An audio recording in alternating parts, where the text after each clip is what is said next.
क्या खूब कहा है किसी ने, आदत अगर वक्त पर ना बदली जाए तो वो इंसान का वक्त बदल देती है। नमस्कार, मैं हूं अवधेश श्रीवास्तव और आज चर्चा आदतों के बारे में।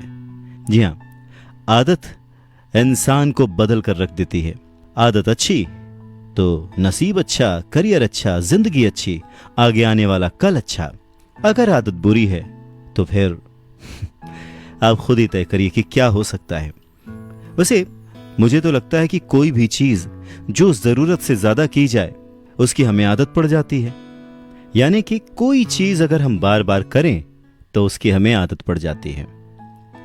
आपको 3 इडियट्स का वो डायलॉग याद है, all is well, all is well, all is well.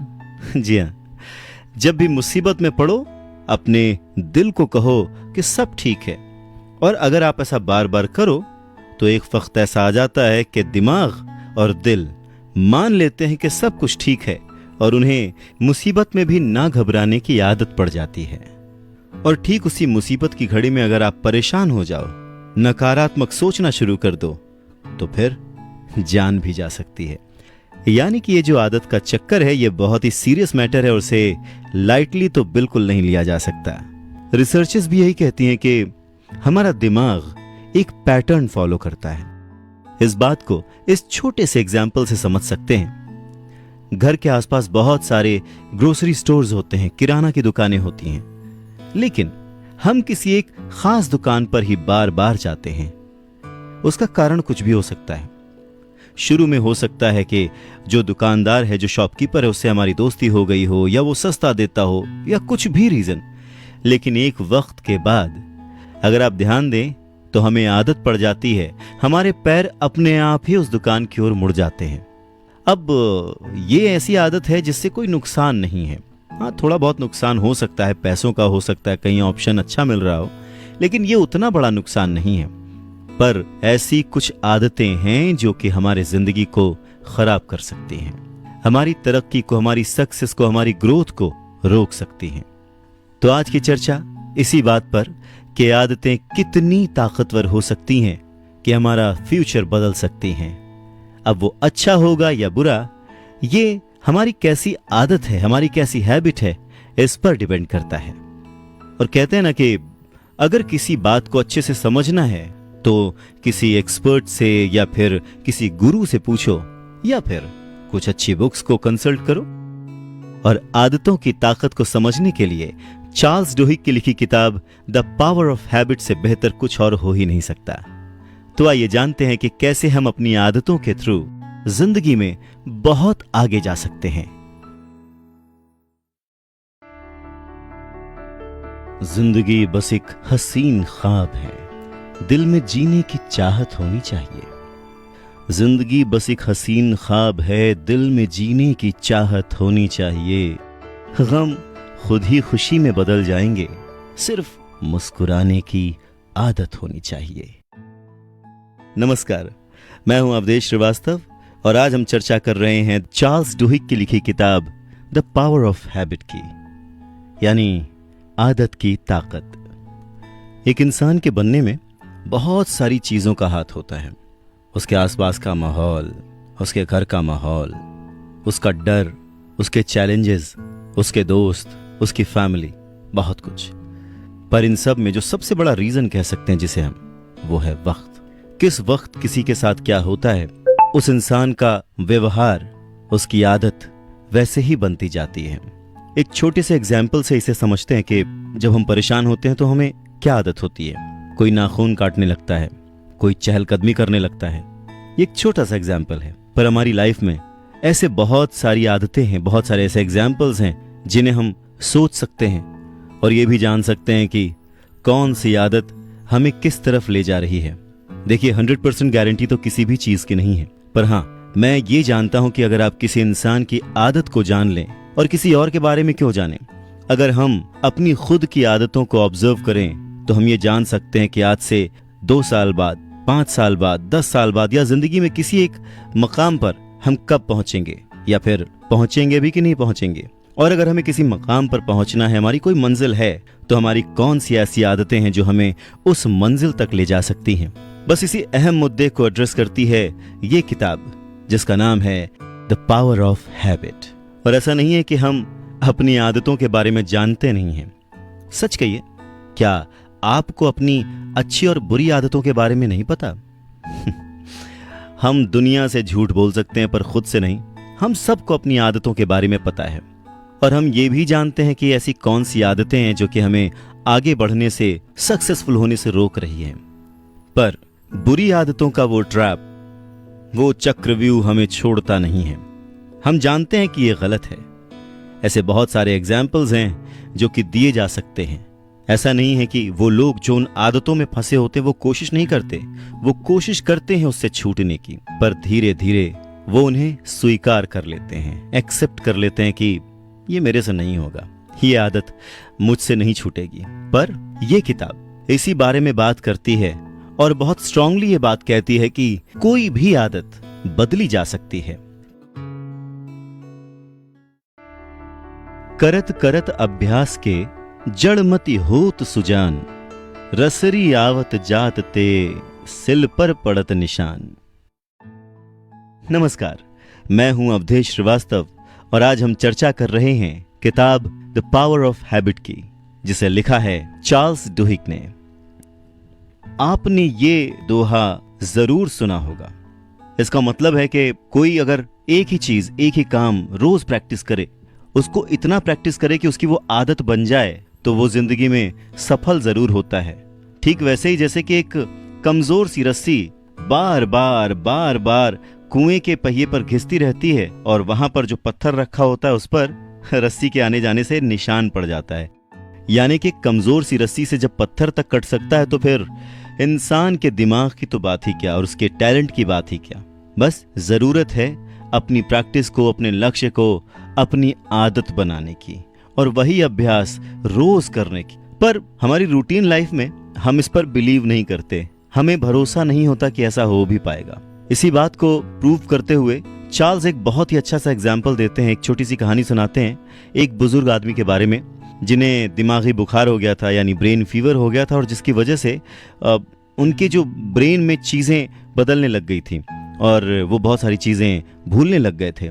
जब वो घर आए तो मतलब वो अपने दोस्तों को कभी पहचानते, कभी नहीं पहचानते, कभी आने जाने वालों को पहचानते, नहीं पहचानते, लेकिन कुछ एक ऐसी चीजें थी जो वो कभी नहीं भूलते थे। उन्हीं में से एक चीज थी कि एक दिन वो बुजुर्ग बैठे थे और अचानक से उठे, किचन में गए, अपने लिए एक पोच बनाया और लेके आ गए और रेडियो ऑन किया और बैठ के रेडियो सुनते हुए पूरा एग खत्म कर दिया। आधे एक घंटे बाद उन्होंने सेम चीज फिर की, किचन में गए, अंडे उठाए, बनाया, पकाया, लेके आए, रेडियो के पास बैठे, सुना, खाया, और एक बार नहीं कई बार उन्होंने ये चीज रिपीट की। जब उन्होंने कई बार ये चीज की, लाइक 5, 6, 7, 8 बार कर डाली, तो उनकी जो वाइफ थी वो परेशान हो गई। ये क्या हो रहा है, एक ही चीज को ये बार बार रिपीट किए जा रहे हैं। तो वो घबरा गई और वो तुरंत अपने पति को लेकर डॉक्टर के पास पहुंची। जब वो लेडी वहां पर पहुंची तो एक साइंटिस्ट भी उस कमरे में आए जो कि ब्रेन पर रिसर्च कर रहे थे, जिनका नाम था लैरी स्क्वायर। वो एक प्रोफेसर थे और पिछले कई सालों से मेमोरी के ऊपर रिसर्च कर रहे थे कि किस तरह से जो ब्रेन के अंदर चीजें होती हैं वो काम करती हैं। तो इन सारी बातों पर उनका रिसर्च चल रहा था और उनसे ये बात शेयर की गई। और उनकी ये बात सुनकर सिर्फ लैरी स्क्वायर ही नहीं बल्कि उस वक्त के जितने भी साइंटिस्ट, डॉक्टर्स थे जो कि ब्रेन से रिलेटेड रिसर्चेस कर रहे थे, काम कर रहे थे, वो सब बहुत ही ज्यादा सरप्राइज थे। क्यों? क्योंकि ये पहली बार था जब उन्हें ये देखने को मिला कि एक इंसान जिसे अपना नाम तक याद नहीं है, जो अपने फ्रेंड्स भूल गया है, जो आने जाने वालों को नहीं पहचानता और ऐसी बहुत सारी बातें वो भूल गया है, लेकिन उसे अपनी रोजमर्रा की चीजें याद हैं। उसे ये याद है कि किचन में अंडे कहाँ रखे होते हैं, उसे ये याद है कि वो उसका रूटीन है, सुबह उठकर वो रोज ब्रेकफास्ट में अंडे खाता था और रेडियो सुनता था। और इस चीज से लैरी स्क्वायर और दूसरे शोधकर्ताओं को भी बहुत सारी बातें समझने को मिली। हमारा दिमाग बिल्कुल एक मशीन की तरह काम करता है, चाहे वो सब कुछ भूल जाए, लेकिन कुछ आदतें ऐसी होती हैं जिन्हें वो बिल्कुल मशीन की तरह रिपीट करता रहता है। आप चाहें ना चाहें, सोचें ना सोचें, जाने अनजाने वो चीज़ें आप अपने आप करते हैं। और ठीक वैसा ही उन बुजुर्ग के साथ भी हो रहा था जो कि अपनी सारी बातें भूल चुके थे। लैरी स्क्वायर के लिए ये वाकया, ये केस बहुत ही इंटरेस्टिंग था। तो उन्होंने क्या किया कि बुजुर्ग के दिमाग पर काम करने की सोची।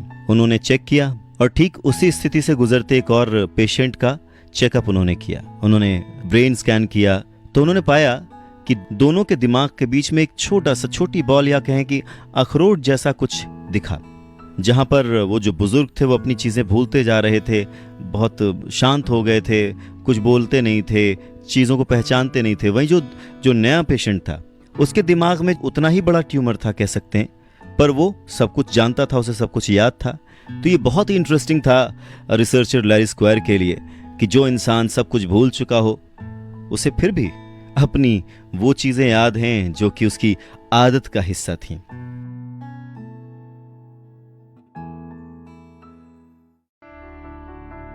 ये एक ही चीज कर करके बोर हो चुके हैं, अब और नहीं होता। नमस्कार, मैं हूं अवधेश श्रीवास्तव और आज की चर्चा है the power of habit book पर। अच्छा, ये जो लाइन आपने सुनी, जो अभी मैंने कुछ देर पहले कही, हम सब ने कभी ना कभी किसी ना किसी चीज के बारे में तो कही है ना? हम बोर हो चुके हैं, हमसे अब और नहीं होता, एक ही चीज को कितनी बार करें, वगैरह वगैरह। आदतों के साथ वैसा नहीं है। हमें पता ही नहीं चलता कि कब हम सेम चीज हर दिन ठीक उसी वक्त पर करते हैं। और ये सब हम कर पाते हैं हमारे दिमाग के एक हिस्से की वजह से, जो कि जब हम सोने चले जाते हैं तब हमारी इन आदतों को कलेक्ट करता है, उनको एनालाइज करता है। और क्योंकि हम रोज वही चीज करते हैं तो हमारा दिमाग भी उन्हें मेमोराइज कर लेता है, उन्हें याद कर लेता है, इनका एक पैटर्न बन जाता है। अच्छा, दूसरी चीज है चंकिंग। ये एक ऐसा प्रोसेस है जिसमें दिमाग एक्टिविटीज की किसी भी चेन को एक नॉर्मल रूटीन में बदल देता है। मतलब अगर ये कहें कि आदतें जो बनाने का कारण है वो ये चंकिंग है तो गलत नहीं होगा। अब आचरण चंक्स कैसे होते हैं? ऐसे बहुत सारे सेट्स होते हैं, बहुत सारे चंक्स होते हैं जिन पर हम रोज डिपेंड करते हैं। बहुत ही छोटी छोटी चीजें हैं, जैसे कि जब आप उठते हैं तो ब्रश उठाकर पेस्ट करते हैं, उसके बाद नहाते हैं। नहाने के बाद पेस्ट नहीं करते। कुछ लोग नहाने के बाद पेस्ट करते हैं, उनको उस चीज़ की आदत होती है। ब्रश लिया है तो पेस्ट आप अपने आप ही निकालते हैं, उसके लिए आपको सोचना नहीं पड़ता। ढूंढना पड़ सकता है पर सोचना नहीं पड़ता। जैसे कि कपड़े पहनते वक्त कपड़ों का चुनाव कर सकते हैं, पर कपड़ा कैसे पहनना उस वक्त हमें पता होता है, हमारी आदत में होता है कि कपड़े कैसे पहनते हैं। या अगर कभी आप किचन में जाएं, अपने लिए कुछ बनाएं, बच्चों के लिए कुछ बनाएं, तो आपको पता है कि कैसे बनाना है। उसके लिए बहुत ज़्यादा सोच विचार की ज़रूरत नहीं पड़ती। हाँ, डिशेस जब आप बनाते हैं, कुछ चेंज करते हैं तो आपको सोचना पड़ता है। पर कुछ चीज़ें ऐसी हैं जो हमारी आदतों का हिस्सा होती हैं और जिनके लिए हमें सोचना नहीं पड़ता। साइंटिस्ट कहते हैं कि आदतें अपने आप उभर आती, क्योंकि दिमाग जो है ना वो कोशिश नहीं करना चाहता ज़्यादा, क्योंकि जो हमारा दिमाग है वो हमारा ही है। हम भी जैसे चीज़ों को करने से बचते हैं, मेहनत करने से बचते हैं, वैसे हमारा दिमाग भी नई नई चीज़ों के बारे में बहुत ज़्यादा सोचने से बचता है, अवॉइड करता है। तो जब वो नई चीज़ों को सोचने से बचता है तो वो क्या करता है? वो उन्हीं पुरानी चीज़ों को हमें बार बार दोहराने को कहता है जो कि हम करते आए हैं, और इस तरह से हमारी आदतें बन जाती हैं। अच्छा, दिमाग के इस बिहेवियर का और आदतों का एक फायदा और भी है कि दिमाग फिजूल का जो बर्डन है, जो प्रेशर है, वो नहीं लेता। अब टूथब्रश पर पेस्ट डालें कि न डालें, ये सोचने में टाइम वेस्ट करने के बजाय दिमाग उसको आदत में ढाल देता है, और फिर हमारा दिमाग फ्री होता है कुछ नया सोचने के लिए, कुछ ऐसा सोचने के लिए जिससे हम तरक्की कर पाएं, कुछ ऐसा सोचने के लिए जिससे हम आगे बढ़ पाएं। और इस बात पर अगर मैं आपको कहूं कि जो आप पाना चाहते हैं जिंदगी में, जो आप बनना चाहते हैं जिंदगी में, अगर उसे भी अपनी आदतों में शुमार कर लें तो आपका दिमाग ज्यादा स्ट्रेस नहीं लेगा। बस उसी प्रैक्टिस को, उसी गुड प्रैक्टिस को बार बार आपको रिपीट कराता रहेगा, जिससे आप अपने आप सफलता के उस मुकाम पर पहुंच जाएंगे। अच्छा, कभी आपने अपनी याददाश्त बढ़ाने के लिए कुछ मेडिसिन या फिर नुस्खे अपनाए हैं? जैसे बादाम खाओ, सौंफ की चाय पियो, वगैरह वगैरह। नमस्कार, मैं हूं अवधेश श्रीवास्तव और आज हम चर्चा कर रहे हैं द पावर ऑफ हैबिट पर। जब हम कॉलेज में हुआ करते हैं तो ऐसी कई चीजें हमें बताई जाती हैं और उनमें से बहुत सारी चीज़ें सही भी होती हैं, अब जैसे कि बादाम या फिर ऐसी कोई भी हेल्दी चीज़। लेकिन उस पूरे दौर में कोई हमें ये नहीं बताता कि इन चीज़ों को समझने के लिए, इन सब्जेक्ट्स में आगे बढ़ने के लिए हमें इन्हें अपनी आदत में शुमार करना पड़ेगा, हमें अपना पैटर्न बदलना पड़ेगा, हमें अपने दिमाग को फ्री रखना पड़ेगा। जितना ज़्यादा हमारा दिमाग नई चीज़ों को सोचने के बजाय आदतों के ढर्रे पर चलेगा, उतना ही ज़्यादा हम पढ़ाई पर फोकस कर पाएंगे। अच्छा, यहाँ आदतों से मतलब अच्छी आदतों से है। अगर कोई बुरी आदत है देन तो फिर वो आपको डिस्टर्ब करेगी। अब देखिए, एक छोटी सी सिचुएशन लेते हैं कि मान लीजिए रोज सुबह उठकर आपको ये सोचना पड़े कि अब क्या करूं, ब्रश उठाऊं तो ब्रश के बाद क्या करूं, क्या उस पर पेस्ट लगाऊं, पेस्ट लगाने के बाद क्या उसे ब्रश करूं, ब्रश करने के बाद क्या मुंह धोना चाहिए, मुंह धोने के बाद क्या नहाऊं कि नहीं नहाऊं। अगर इतना कुछ हम सोचने लग जाएं रोज, तो हमारा कितना वक्त जाएगा और हमारा दिमाग पागल हो जाएगा। तो कुछ चीजों का आदत हो जाना जरूरी है, हमारे लिए फायदेमंद है, ताकि हमारा दिमाग कुछ नई चीजें सोच सके। अच्छा, जैसे अभी हमने टूथब्रश, टूथपेस्ट की बात की, क्या कभी हमने सोचा है कि जब टूथब्रश या टूथपेस्ट नहीं हम करते थे, उसके पहले हम क्या करते थे? दांतों को साफ करते थे किसी भी तरीके से। जैसे इंडिया में दातून का इस्तेमाल होता था, पेड़ों की जो डंठल होती है, पतली डालें होती है, उनका इस्तेमाल होता था, उनसे दांत साफ होते थे। ऐसे ही हर जगह तरह तरह के तरीके थे, कोई नमक तेल से साफ करता था, कोई कैसे भी साफ करता था।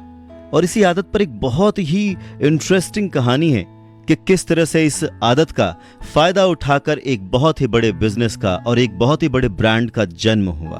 तो बात 19th सेंचुरी के शुरुआत की है। क्लाउड सी हॉकिंग्स नाम के एक बहुत ही फेमस अमेरिकन एग्जीक्यूटिव के पास उनका कोई दोस्त एक आइडिया लेकर आया, बिजनेस आइडिया, और उसने बताया कि मेरे पास ना एक बहुत ही इंटरेस्टिंग प्रोडक्ट है, मैंने इसको बनाया है और मैं जानता हूं कि ये बहुत चलेगा, बहुत ही मुनाफे का काम है, बहुत ही फायदा होने वाला है। तो क्लाउड सी हॉकिंग्स जो हैं वो थोड़ा सा सोच में पड़ गए कि भाई ऐसा इसने क्या कर लिया है। तो जो उनका दोस्त था उसने बताया कि ये एक अच्छा फ्लेवर वाला झागदार पेस्ट है जिसका एक टेस्ट आता है बहुत ही अच्छा मीठा मीठा सा, और उसका नाम मैंने पेप्सोडेंट रखा है। तो बात आगे बढ़ी, उन्होंने अपनी बात को कई तरह से कन्विंस करने के लिए कई लॉजिक्स दिए, जैसा कि हमने अभी बात भी की, पर इसमें जरूरत थी किसी चीज को प्रमोट करने की, प्रचार करने की, लोगों को बताने की कि भाई ये एक ऐसी चीज आ गई है जो कि आप जो अपने दांत साफ करते हैं उसके लिए बहुत जरूरी है। और ये शुरुआती दौर था बहुत ही अच्छा, उस समय माहौल भी ऐसा था।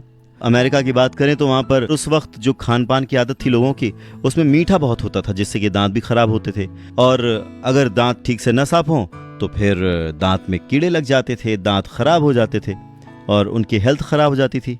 साथ ही साथ उस वक्त फर्स्ट वर्ल्ड वॉर का सीन था, तो जब सैनिक भर्ती किए जाते थे तो उस वक्त के अधिकतर लोगों के दांत खराब निकलने लगे, जो कि एक बहुत ही हेल्थ हाइजीन का इशू था। तो कुल मिला के माहौल ऐसा था कि ये जो प्रोडक्ट था पेप्सोडेंट पेस्ट, इसके लिए बहुत ही अच्छा माहौल था। पर क्योंकि एकदम नई चीज थी तो हॉपकिंस जो है वो थोड़े से घबरा गए थे कि अब इसको कैसे प्रमोट किया जाए, इसको कैसे बेचा जाए। पर उनको इस बात पर पूरा विश्वास था कि लोगों को दांत साफ करने की जरूरत तो है, और उस वक्त जिस तरह का प्रेशर लोगों पर था वर्ल्ड वॉर के वक्त, लोगों को नई आदत बनाने में जो कि उनको तरक्की दिलाए, जो कि उनके देश को बचाए, जो कि उन्हें जिताए, ऐसी आदत बनाने में कोई भी पीछे नहीं हटेगा। तो आखिर कैसे हॉपकिंस ने लोगों को इस पेस्ट की आदत डाल दी? दो चीजें हॉपकिंस ने बहुत ध्यान दी, और जो हॉपकिंस ने सिखाया वो आज भी मार्केटिंग के बेसिक रूल्स में हर किताब में लिखा हुआ पाया जाता है। पहला, कोई रीजन ढूंढिए, मतलब कोई भी इजी और प्रैक्टिकल रीजन ढूंढिए कि कोई क्यों ऐसी आदत डाले, कारण ढूंढिए। और दूसरा ये कि जब आप वो आदत बना लेते हैं, कोई चीज खरीद लेते हैं, तो उससे आपको क्या मिलेगा। पेस्ट के केस में अगर हम बात करें तो हॉपकिंस ने यही दो चीजें फाइनल की थी।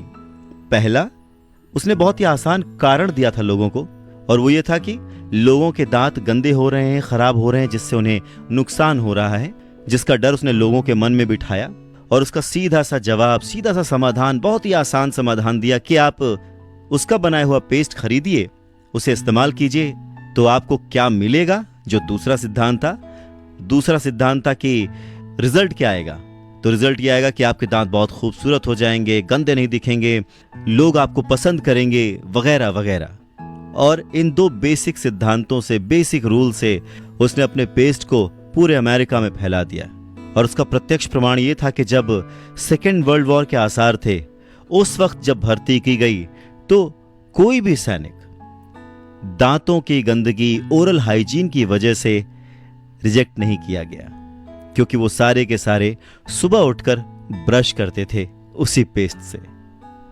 तो अंत में हॉपकिंस ने 6-7 महीने तक अपने उस प्रोडक्ट को प्रमोट किया, लोगों तक पहुंचाया। जिस भी मीडियम से, जिस भी माध्यम से वो लोगों को बता सकते थे, उन्होंने वो अवेयरनेस कैंपेन चलाया। और बस देखते ही देखते 5 सालों के अंदर पेप्सोडेंट दुनिया का सबसे जाना माना ब्रांड बन गया। एक ऐसा प्रोडक्ट जिसकी लोगों को आदत पड़ चुकी थी। अमेरिकी लोग सुबह उठकर ब्रश करने लग गए, पेप्सोडेंट से अपने दांत साफ करने लग गए। तो इस छोटी सी कहानी से एक चीज तो बहुत ही साफ नजर आती है कि आदतें बनाई जा सकती हैं। जिन्हें दांत साफ करने की आदत थी, उन्होंने पेप्सोडेंट यूज किया। जिन्हें दांत साफ करने की आदत नहीं थी, उन्हें हालात ने यह आदत डालने पर मजबूर कर दिया। कारण चाहे कुछ भी हो, पर यह तो सच था कि आदतें बनाई जा सकती हैं, डेवलप की जा सकती हैं अपनी जरूरतों के हिसाब से। तो अगर ये कहें कि हमें अपनी सही जरूरत पहचाननी है और उसके हिसाब से कोशिश करके अपनी आदत बनानी है, तो ये कोई नामुमकिन काम नहीं है, क्योंकि आदतें बनाई जा सकती हैं। तो सोचिए कि आप अपने अंदर कौन सी आदत डेवलप करना चाहेंगे जिससे कि आपकी तरक्की हो, आप एक बेहतर और सक्सेसफुल इंसान बन सकें। आदत कैसे बनाई जाए, ये एक सवाल ऐसा है जिसका अगर जवाब हमें पता चल जाए तो हम अपनी सफलता की सीढ़ियां बड़ी आसानी से चढ़ सकते हैं। जी हां, अगर सवाल पता हो तो जवाब तो ढूंढा ही जा सकता है। नमस्कार, मैं हूं अवधेश श्रीवास्तव और आज हम चर्चा कर रहे हैं पावर ऑफ हैबिट पर। एक वक्त था जब अमेरिका में ओरल हाइजीन को लेकर बहुत लोग सेंसिटिव हो गए थे। फर्स्ट वर्ल्ड वॉर का टाइम था और तब एक टूथपेस्ट आया जिसने पूरे अमेरिका में और फिर बाद में पूरी दुनिया में तहलका मचा दिया, पेप्सोडेंट। प्रॉक्टर एंड गैम्बल ने अपने इस प्रोडक्ट की वजह से करोड़ों अरबों रुपए कमाए। आखिर क्या था इसमें ऐसा खास? और उसके बाद बहुत सारे पेस्ट आए, पर पेप्सोडेंट टॉप पर ही रहा। उस वक्त जो दूसरी पेस्ट कंपनीज थीं, वो यही सोचती थी कि ऐसा क्या खास है पेप्सोडेंट में। इसके अंदर सिट्रिक एसिड था, पेपरमिंट ऑयल था, कुछ केमिकल्स भी थे। इन सब का रिजल्ट ये था कि जब कोई ब्रश करता था तो उसको एक ठंडी ताजगी सी मिलती थी, उसे एक सेहरन सी हो जाती थी, जो कि लोगों को अच्छा लगता था। अब जब पेप्सोडेंट खूब बिकने लगी, लोग उसे पसंद करने लगे, तो फिर जो पेस्ट बनाने वाली दूसरी कंपनीज आई थी, उन्होंने सोचा कि आखिर ऐसा क्या खास है पेप्सोडेंट में कि लोग पेस्ट करना ही नहीं भूलते। रिसर्च किया गया, पता किया गया, और लोगों ने कहा कि जब वो पेप्सोडेंट यूज नहीं करते या भूल जाते हैं तो उन्हें उनका दिमाग ये याद दिला देता है कि आज मुंह में कुछ ठंडा, कुछ सेहरन वाला वो मिस कर रहे हैं। यानी आज उन्होंने पेस्ट नहीं किया है, और वो हल्का सा जो एक्साइटमेंट है वही उन्हें हमेशा याद दिलाता था कि उन्हें पेस्ट करना है, और उस ताजगी की, उस ठंडे एहसास की उन्हें आदत पड़ चुकी थी। सच में वैसे हॉपकिंस ने लोगों को सुंदर दांत नहीं, बल्कि वो जो ठंड का एहसास था, वो जो फ्रेशनेस, ताजगी का एहसास था, वो बेचा था। पेस्ट क्या काम करता था क्या नहीं, उससे लोगों को कोई फर्क नहीं पड़ता था, पर हां, लोगों को इस बात पर विश्वास था कि वो पेस्ट अपना काम कर रहा है, और ये विश्वास उन्हें उसी ठंडी ताजगी और उसी महक की वजह से आया। लोगों का उस पेस्ट पर पूरा भरोसा था कि हो ना हो ये अपना काम कर रहा है, तभी तो हमें इतना अच्छा लग रहा है, इतना ठंडा महसूस हो रहा है। इस बात को एक और एग्जाम्पल से समझ सकते हैं कि आदतें कैसे बनाई जा सकती हैं। उसका एक बेसिक फॉर्मूला समझ सकते हैं कि मान लीजिए आप कसरत करना चाहते हैं पर आप कर नहीं पाते, तो उसे कैसे अपनी आदत का हिस्सा बनाएंगे। नींद खुलते ही जिम चले जाइए या पार्क चले जाइए। आदत बना लीजिए कि नींद खुलते ही आप कुछ और नहीं करेंगे, आप सीधे चले जाएंगे जिम में, और वहां पर एक्सरसाइज करने के बाद खुद को रिवॉर्ड भी देंगे, अपने आप को पैम्पर भी करेंगे, जैसे जो भी आपको पसंद है खाना पीना। तो अगर आप ये रूटीन में बना लें या जो भी आपको अच्छा लगता है अपनी एक्सरसाइज के बाद अगर आप वो करें, तो धीरे धीरे आपका दिमाग उसी लालच में इस रूटीन को आदत में बदल देगा और आप हर दिन जिम जाना चाहेंगे, क्योंकि उसके बाद आपको वो करने को मिलेगा, वो खाने को मिलेगा या वहां घूमने को मिलेगा जो आपको पसंद है।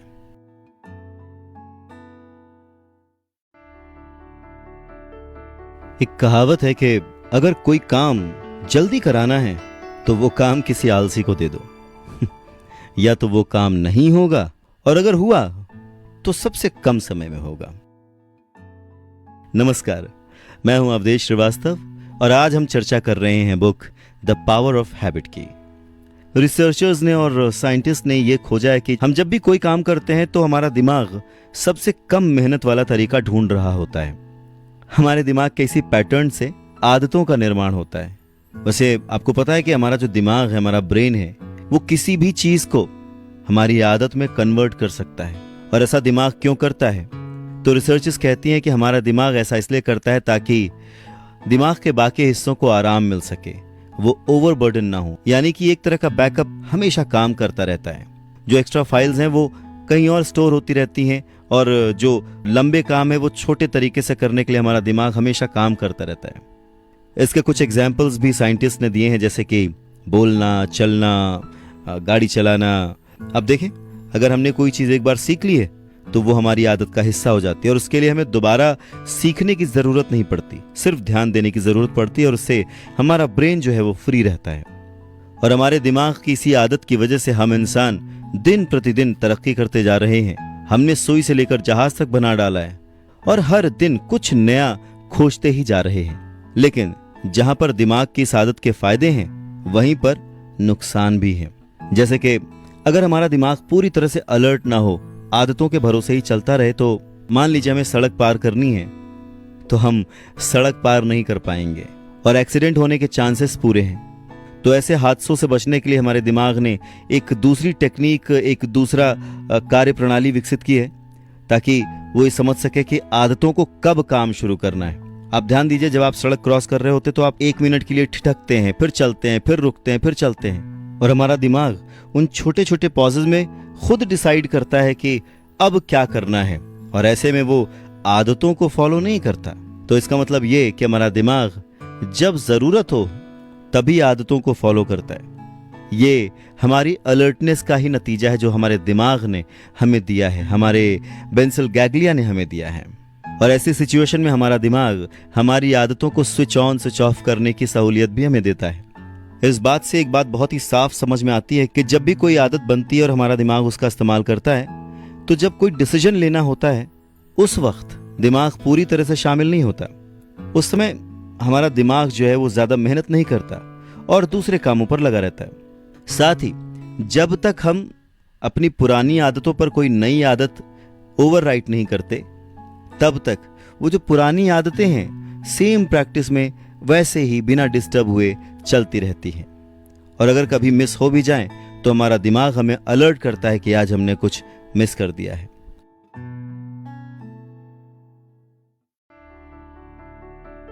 सवाल ये नहीं है कि कितना सीखा जा सकता है, सवाल ये है कि कितना भुलाया जा सकता है। नमस्कार, मैं हूं अवधेश श्रीवास्तव और आज हम चर्चा कर रहे हैं book the power of habit की। जब भी मैं आदतों के बारे में सोचता हूं, बहुत सारे लोगों को देखता हूं कि वो अपनी आदतों को छोड़ नहीं पा रहे हैं, भुला नहीं पा रहे हैं, तो मुझे ओशो का ये जो कथन है, ये जो स्टेटमेंट है, हमेशा याद आता है। पर सच ये है कि आदतों को आराम से रीराइट किया जा सकता है। हमारा दिमाग एक सुपर कंप्यूटर है जिसमें एक आदत के ऊपर दूसरी आदत को चढ़ाया जा सकता है, रीराइट किया जा सकता है, और ऐसा करके हम पुरानी आदतों को आराम से छोड़ सकते हैं। यानी कि आदतों को नजरअंदाज किया जा सकता है, बदला जा सकता है, छोड़ा जा सकता है और नई आदतों को बनाया भी जा सकता है। लेकिन आदत के रास्ते का आविष्कार इतना इंपॉर्टेंट होने का कारण यह है कि इसमें एक सच सामने आता है, और वो ये कि अगर हम ये समझ लें कि आदतें काम कैसे करती हैं, ये समझ लें कि हम इस आदतों के चक्रव्यूह में फंसते कैसे हैं, तो हम बड़ी ही आसानी से उन्हें कंट्रोल कर सकते हैं, अपनी आदतें बना और बदल सकते हैं, छोड़ सकते हैं। इस बात को समझने के लिए हमें सबसे पहले हमारे दिमाग के एक भाग को समझना बहुत जरूरी है, जिसे बेसल गैंग्लिया कहते हैं।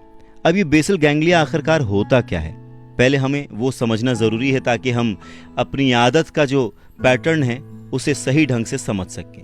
बेसल गैंग्लिया एक्चुअली हमारे दिमाग के बीच में होता है, जो कि जिम्मेदार है जब हम कोई चीज़ करते हैं, जैसे मोटर लर्निंग हो गई, या इवन हमारी जो बॉडी में मोटर एक्टिविटीज़ हैं, जैसे कि चलना, हाथ हिलाना, इस तरह की एक्टिविटीज़, या फिर इमोशनल जो हम बिहेव करते हैं, या फिर हमें जो अंदर से लालच आता है, हमें कोई चीज़ अच्छी लगती है, या फिर हम मज़े करना चाहते हैं, तो ये सब जो डिसाइड करता है और जिसके लिए जो जिम्मेदार होता है वो है बेसल गैंग्लिया, जो कि हमारे दिमाग के ठीक बीच में होता है। अब ये बात आपने समझ ली। तो बेसल गैंग्लिया पर उस वक्त बहुत सारे प्रयोग किए गए, एक्सपेरिमेंट्स किए गए। साइंटिस्ट ने बहुत सारे चूहों के दिमाग पर एक्सपेरिमेंट किया, बंदरों के दिमाग पर, बहुत सारी तरह तरह के जानवरों के दिमाग पर एक्सपेरिमेंट किया, और उन्हें यह समझ में आया कि आदतें कभी भी पूरी तरह से मिटती नहीं हैं, बस ये छुपी रहती हैं, हमारे दिमाग के किसी कोने में ये दबी रहती हैं। इसका हमें बहुत फ़ायदा होता है। वरना सोचिए कि आपको अगर हर दिन गाड़ी चलाना सीखना पड़े या फिर मतलब जो रूटीन आप काम करते हैं वो हर काम, ब्रश करना, जूते पहनना, कपड़े पहनना, खाना खाना, चलना, बोलना, ये सारी चीज़ें रोज़ सीखनी पड़े तो कितना मुश्किल हो जाएगा। लेकिन एक इसका बुरा पहलू भी है, वो ये कि जो हमारी बुरी आदतें हैं वो भी हमारे दिमाग के किसी न किसी कोने में छिपी ही रहती हैं। और अक्सर आपने देखा होगा कि अगर कोई अल्कोहलिक है या कोई एडिक्शन से छूट कर आया है, कुछ लोग जो है वापस उसी एडिक्शन में चले जाते हैं। क्यों? क्योंकि वो अपनी उन पुरानी आदतों को भूल नहीं पाते हैं, या जो उन्होंने पुरानी आदतों के ऊपर नई आदतें चढ़ाई होती हैं, वो नई आदतें उतनी कमज़ोर होती हैं या उतनी इंटरेस्टिंग नहीं होती उनके लिए, और वो फिर पुरानी आदतों के जाल में फंस जाते हैं। तो ऐसे में सबसे ज़्यादा ज़रूरी ये है कि हम अपने दिमाग पर जो ओवर राइट कर रहे हैं या जो री राइट कर रहे हैं, क्योंकि पुरानी आदतें, यादें मिटती नहीं, वो दिमाग के किसी कोने में छुपी होती हैं, तो जो हम नई आदतें बना रहे हैं वो इतनी इंटरेस्टिंग हों, वो इतनी फ्रूटफुल हों कि हमारा दिमाग कभी भी पुरानी आदतों की ओर जाए ही ना।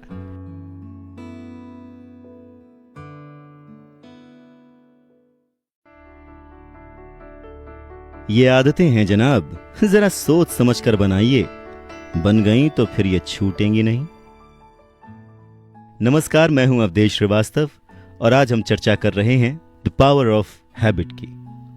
आदतें, हैबिट कोशिश करके बनाई जा सकती हैं, पर कई बार आदतें अनजाने में ही बन जाती हैं, हमें उनके बारे में पता नहीं चलता पर वो बन जाती हैं। जैसे आपने कभी नोटिस किया हो, कुछ लोग एक पर्टिकुलर वर्ड का इस्तेमाल करते हैं, किसी भी वर्ड का, जिसे हम उर्दू में तकिया कलाम कहते हैं, वो उनकी आदत पड़ जाती है। कुछ लोगों को ट्विचिंग की आदत होती है, आंख मारने की आदत हो जाती है, वो जरा सी भी कोई भी बात हो उसमें आंख मारने लगते हैं। या कुछ लोगों को आदत होती है अनजाने में ही नाखून चबाने की। ये वो आदतें हैं जो कि अनजाने में बन जाती हैं, जिन्हें हम जानबूझकर नहीं बनाना चाहते, पर ये आदतें हमारी लाइफ पर बहुत ही डीप, बहुत ही गहरा असर छोड़ जाती हैं। ये आदतें बहुत ही पावरफुल होती हैं और कई बार जो हमारा प्रैक्टिकल नॉलेज है, जो हमारा दिमाग है, उस पर भी हावी हो जाती हैं। इसी बात को समझाने के लिए एक एक्सपेरिमेंट किया था national institute of alcohol abuse and alcoholism के रिसर्चर्स ने चूहों पर। तो उन्होंने किया क्या कि एक खास तरह से चूहों को ट्रेन किया। वो एक इशारा करते और चूहे फटाफट दौड़कर एक लीवर दबा देते। तो ये ट्रेनिंग उनको दी गई, और लीवर दबाने की ये जो ट्रेनिंग थी वो चूहों की आदत बन जाए, इसलिए लीवर दबाने के बाद हर बार उन चूहों को कुछ न कुछ खाने के तौर पे दिया जाता था। फिर साइंटिस्ट ने उस खाने की चीज़ में थोड़ा सा पॉइजन मिला दिया ताकि चूहों को फूड पॉइजनिंग हो सके और वो थोड़ा सा डर सके। और साथ ही साथ ये भी किया कि जिस रास्ते से वो चूहे जाते थे उस पर करंट दौड़ा दिया। एक्सपेरिमेंट के नाम पर ये किया गया, और जब चूहे जाते तो उन्हें झटका लगता, वो वापस आ जाते। उसके बाद उन चूहों को वो कटोरी वाला खाना दिया गया जिसमें जहर था, तो उन्होंने नहीं खाया क्योंकि उन्हें वो एक्सपीरियंस हो चुका था कि इस खाने में कुछ गड़बड़ है। फिर कोशिश की गई कि वो उस रास्ते पर चलें जहां पर उन्हें झटके लगते थे, तो वो उस रास्ते से भी दूर ही रहे। पर फिर जैसे ही उन्हें वो खास इशारा मिला जिसकी वजह से वो लीवर की ओर भागते थे, तो चूहे अपने आप को कंट्रोल नहीं कर पाए और वो उसी रास्ते पर चल पड़े जिस पर करंट था और वही खाना खाया जिसमें जहर था।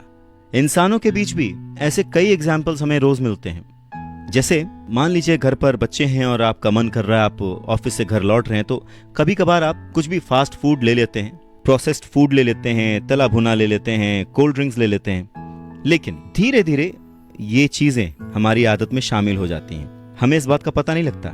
जब भी कोई इंसान फास्ट फूड खाता है, वो नहीं चाहता कि वो उसकी आदत का हिस्सा बने, पर क्योंकि उसे उसकी आदत लग चुकी होती है, इसलिए वो मजबूरन शुरुआत हफ्ते में 1 बार फास्ट फूड खाने से होती है, फिर वो 2 बार में बदल जाती है, फिर वो 3 बार, 4 बार और फिर रोज। मैं यहाँ पर फास्ट फूड का एग्जाम्पल क्यों दे रहा हूं, क्योंकि एक समय था जब पूरा अमेरिका ओबेसिटी की बीमारी से परेशान था, जिसका एक बड़ा मेजर कारण था फास्ट फूड और कोल्ड ड्रिंक्स। अगर उसको दूसरे एग्जाम्पल से समझा जाए तो हम सिगरेट देख सकते हैं या अल्कोहल देख सकते हैं या ऐसी कोई चीज, ऐसा एडिक्शन जो कि लोगों की आदत बन जाती है और बाद में छुड़ाए नहीं छूटती। कहने का मतलब ये कि हर दिन अपने ऊपर निगाह रखें, अपनी आदतों पर निगाह रखें, अपने बिहेवियर पर निगाह रखें, और किसी चीज के लिए अगर दिमाग बार बार अर्ज कर रहा है, वो करने के लिए आपको कह रहा है, तो समझ लीजिए कि उस चीज की आदत आपको पड़ चुकी है। अब वो आदत अच्छी है या बुरी, ये तो आप डिसाइड करेंगे।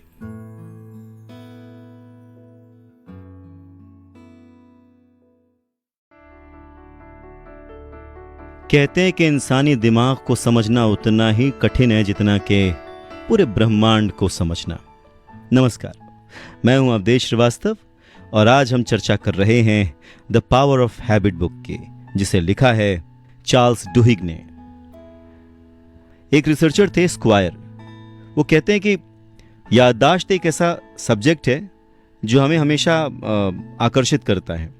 जब उनकी मुलाकात उनके एक पेशेंट यूजीन से हुई तो उन्होंने जाना कि भले ही याददाश्त कमजोर पड़ जाए या कुछ याद रहे न रहे, हमारा दिमाग जो है इसके अंदर एक अनोखी पावर है, एक ताकत है कि ये भले याददाश्त चली जाए पर फिर भी इमोशंस को समझता है और अपने हिसाब से खुशी ढूंढ ही लेता है। और इसी बात को समझाते हुए रिसर्चर स्क्वायर अपने पेशेंट यूजीन का एग्जाम्पल देते हैं, उनकी कहानी सुनाते हैं। वो कहते हैं कि बेवर्ली जो कि यूजीन की वाइफ थी, उन्हें यूजीन के बिहेवियर से पता था कि कब उनको क्या चाहिए, वो उसी हिसाब से जब भी ज़रूरत होती थी उनकी मदद करती थी। पर बेवर्ली ये समझ गई थी कि कुछ ना कुछ तरीके से वो जो बुरी आदतें हैं, जो नुकसानदायक आदतें हैं यूजीन की, उन्हें वो बदल सकती हैं।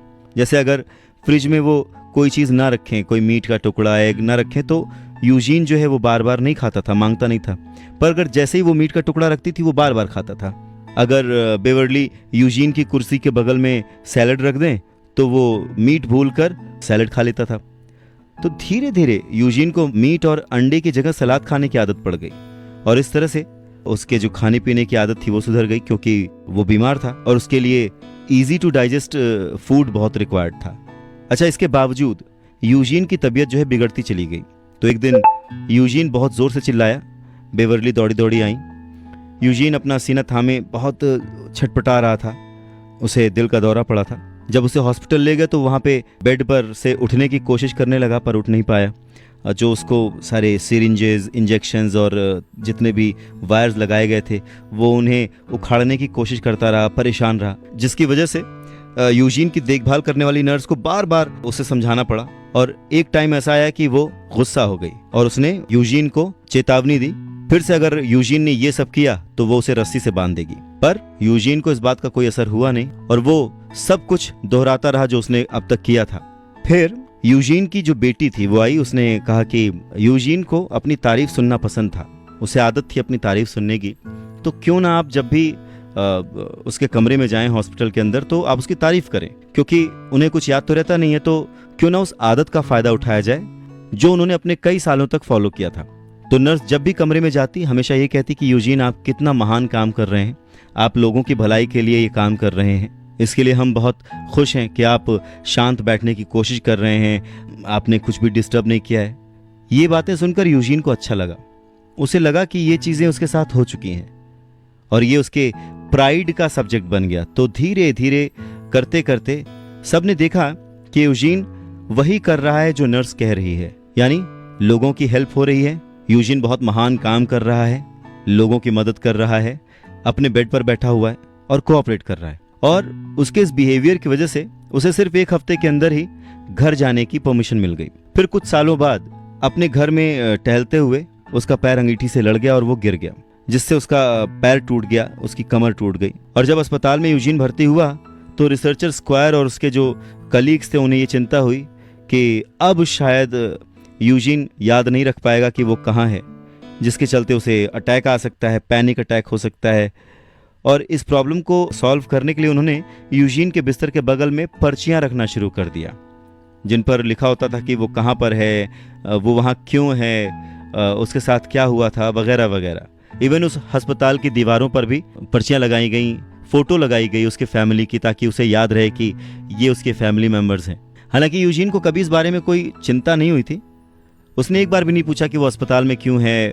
कहीं ना कहीं एक तो चीज़ें उसे याद नहीं रहती थी, दूसरा 15 सालों के इस स्ट्रगल के बाद शायद दिमाग ने ये एक्सेप्ट कर लिया था कि उसके साथ कुछ ना कुछ अलग या अजीब होता ही रहता है। यानी एक तरह का एक्सेप्टेंस उसके अंदर आ गया था। और ऐसी ही रिसर्चेस पर बेस्ड ये बात कही जा सकती है कि हमारा दिमाग अपने आप में ही खुशियां ढूंढ लेता है। उसके दिमाग ने शायद ये मान लिया